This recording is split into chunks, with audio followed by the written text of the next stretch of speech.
Hey, what's up? It's Jesko again from AcousticsInsider.com, where I teach home studio acoustic treatment techniques for audio professionals, but without all the voodoo. So maybe you've noticed that I finish each video by saying that we should get back to learning to trust our ears. But if you're anything like me, you've probably thought at some point that that's some really dumb advice, right? Like, what does that even mean, learning to trust our ears? Yeah? I'm sure you've been in this situation where you decided to just follow intuition, throw everything into the wind and trust your ears, and you spend hours recording, mixing, putting things together, working on a song, only to realize that it's a big pile of trash.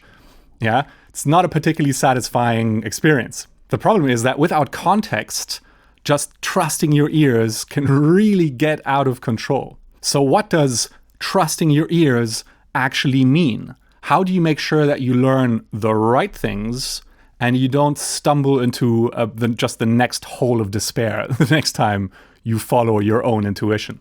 But before I do that, you got to know that one thing in all of this is making sure that you have a playback system that is as trustworthy as it can possibly be, right? And it all starts with setting up your desk and your speakers correctly in your room. Yeah. So if you're setting up a new studio or you're struggling with the sound at your listening position, I want you to check out my Phantom Speaker Test Workshop, which you can sign up for free at the link in the description. Yeah, this is a two-step process of identifying your listening position to find your low-end sweet spot, as I call it, in your room, and then setting up your speakers following the Phantom Speaker Test in order to get a sound stage, a stereo image that sounds like you're basically working on really good headphones. Yeah, it's a really simple process of listening tests that will guide you through analyzing your room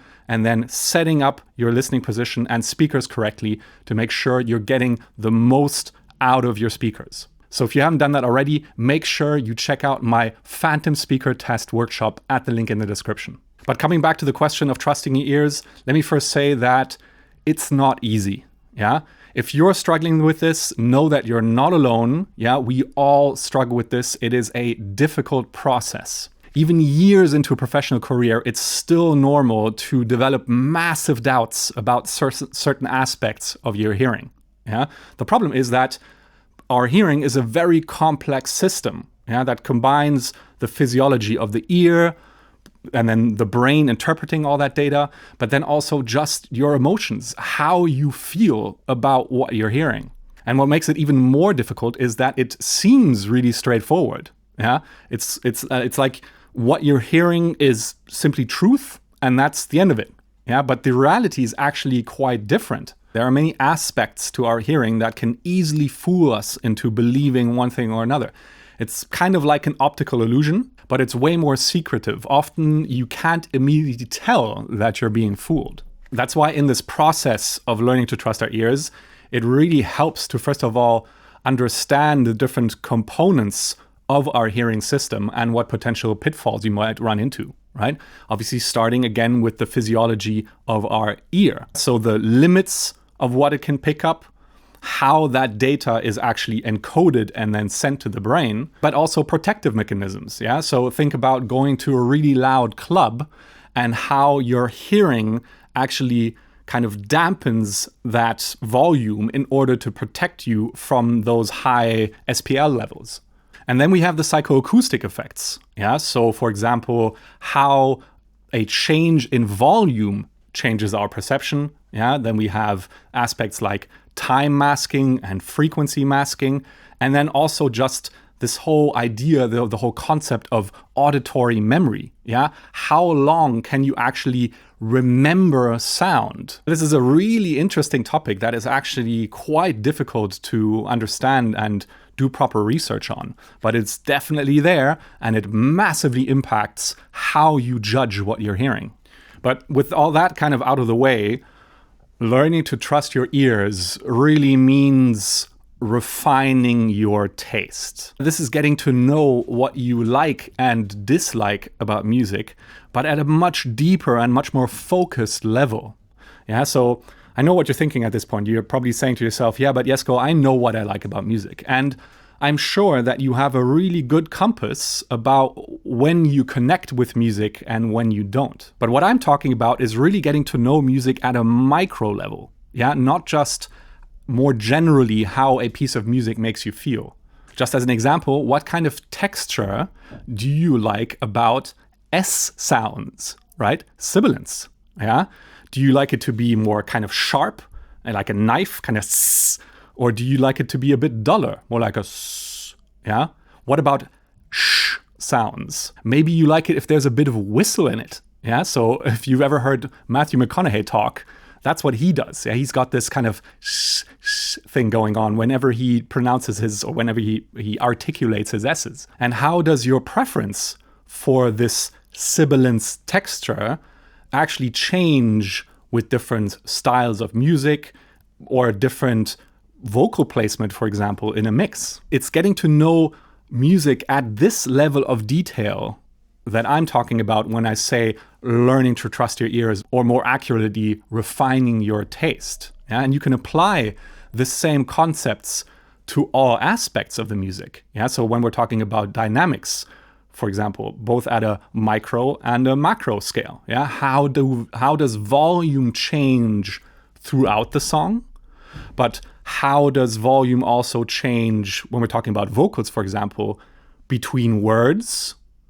And then when we're talking about the actual start of the sounds, yeah, these are all parts of the dynamics of the music that impact how you feel and how you like music. And then we have coloration, yeah, or more accurately or more technically put, kind of frequency balance, or space, yeah, so reverb textures and delays, and then also stereo imaging, right? Or panning. How are elements placed and how do they work together? And then probably most importantly, the contrast between all of these aspects. Yeah, so how do these different types of textures, if you will, change throughout a single song to kind of drive the emotional journey, but also between different genres, yeah, or just mixing styles. By the way, notice that in the context of dynamics, I didn't say how compression sounds. I said how the dynamics sound, because while the different styles of compression are important, in this process of learning your ears, learning to trust your ears, or rather refining your taste, what is more important is what kind of dynamics you actually like in the music. Yeah? How you then get there is simply the trade of audio engineering. But if you don't know how you want a certain part of the music to sound, you'll, for example, never know whether a 2-to-1 ratio or a 10-to-1 ratio on your compressor is actually the right setting to get you there. Now, of course, kind of spending a lot of time with a piece of gear and really learning it inside out can still be very helpful in this process of your refining your taste. But ultimately, it comes down to just listening to a lot of music on a high quality playback system and really focusing on those individual details, learning whether you like them, what parts you like about them, and then seeing how that is all presented in the bigger context of the emotional piece that is the story of the music. Still, at this point, I want to just quickly plug the Cush Audio YouTube channel. If you haven't seen this yet, right, Gregory Scott, the guy behind Cush Audio, has a really fantastic YouTube channel where he does a lot of these little experiments with sound to help you focus on those exact fine details that make the feeling of the music. Yeah, it's really fantastic. It's really hands-on. These are simple experiments that he guides you through that you can do yourself to really train yourself to focus on the individual aspects, in many cases even just to become aware of what aspects of the music you can actually focus on. So I'll put a link to Gregory Scott's Cush Audio YouTube channel in the description, and I really want you to check it out. All right, with that, go forth and learn to trust your ears and get back to having fun making music in the studio. I'll see you very soon.